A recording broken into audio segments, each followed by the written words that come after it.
पृथ्वीराज तोमर 1167-1189। दिल्ली के तोमर शासक थे। पृथ्वीराज तोमर अजमेर के राजा सोमेश्वर और पृथ्वीराज चौहान के समकालीन राजा था। नाम में समानताएं होने के कारण जनता समझने लगी कि चौहानों का राज्य दिल्ली पर भी है। मदनपाल तोमर के पश्चात दिल्ली के राज सिंहासन पर पृथ्वीराज तोमर बैठे। सन 1189 में पृथ्वीराज तोमर की मृत्यु हो गई। पृथ्वीराज तोमर की मृत्यु के पश्चात 1189 में दिल्ली के राज सिंहासन पर उनका पुत्र जहारपाल तोमर बैठा।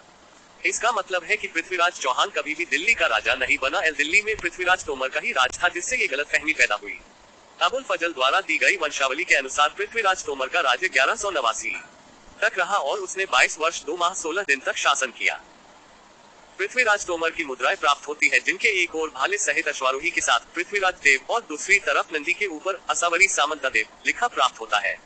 इसका उल्लेख ढक्कर फेरू की द्रव्य परीक्षा और कनिंगम ने भी किया है। ये तो सर्वविदित है कि मदनपाल के पश्चात दिल्ली के राजा पृथ्वीराज तोमर थे, जो कि अजमेर के राजा सोमेश्वर और पृथ्वीराज चौहान के समकालीन थे।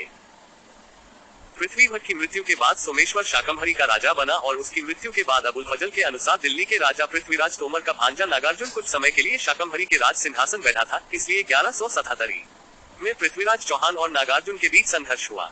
इसके बाद पृथ्वीराज चौहान अजमेर का राजा बना, लेकिन दिल्ली